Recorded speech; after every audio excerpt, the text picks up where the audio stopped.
Who handed over to you a wrong God? You know, when God talks about idolatry, where people go on to create gods that are false, images, idols, and they bow down and they worship. I want you to learn something new today. God is against idolatry. To the furthest extent, he doesn't like it. He doesn't prefer it. He hates it so much. When a person worships an idol, God hates that. It's an abomination before the Lord. But I want you to learn something. When you hear of people that are into idolatry, most of you that are into idolatry, you think of other people that are into idolatry, and yet you are into idolatry. Idolatry has different levels. One person goes out, he gets a stick. He creates a god. And most of them, you would think they are trying to come up with a God more powerful than the creator of the heavens. That is not always the case. Some of them, they are trying to create even a smaller God that their minds can manage.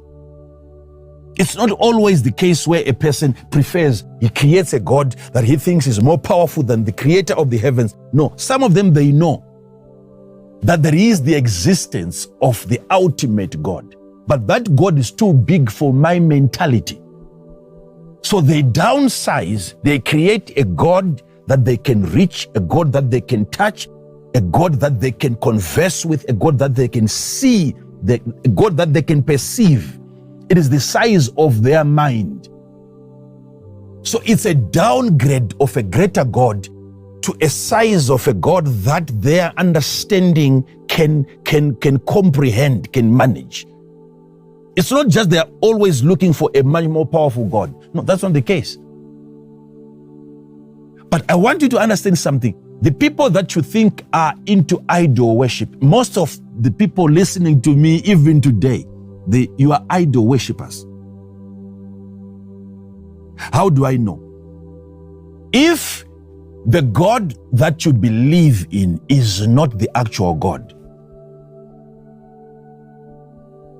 it doesn't have to be a physical idol that you worship. It has to also be an imagination of an incomplete God that you have received. That's an idol.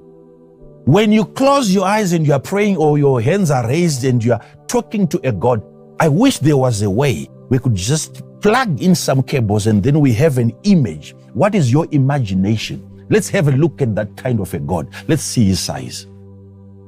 If that God is smaller than what he is, that's not him. That's idolatry. That's an image. That's an idol. So most of the God that I see people following in most of the churches, that God has been ripped off. Most of his power has been taken away. That's not the God that has created this universe. The moment the God you believe in is smaller than the God that is the creator, that's a false God that you're worshiping in the presence of the true God. So the Bible talks about gods that have ears, but they can't hear, eyes, but they can't see. Psalms 115, verse 4. Their idols are silver and gold. Their idols are what? Silver and gold. Yes. The work of men's hands. Mm-hmm. They have mouths, but they speak not. The mouth is there, but they speak not.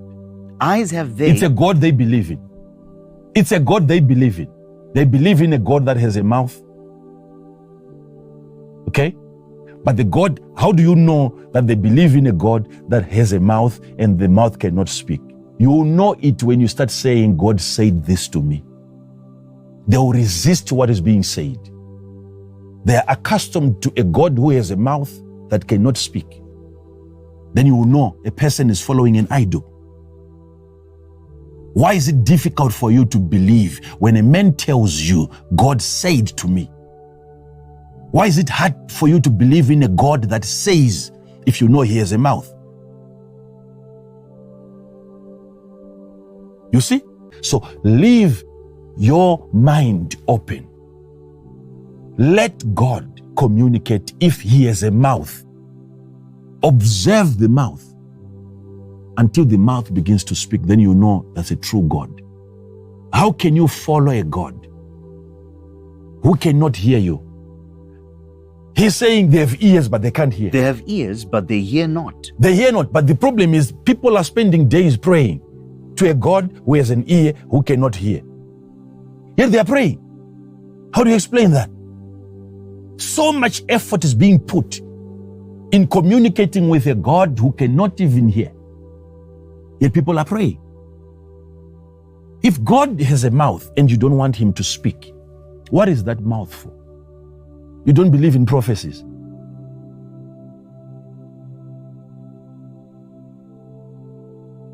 You don't believe in prophecies. You are saying you don't believe in a God that has a mouth that can speak. It's an idol.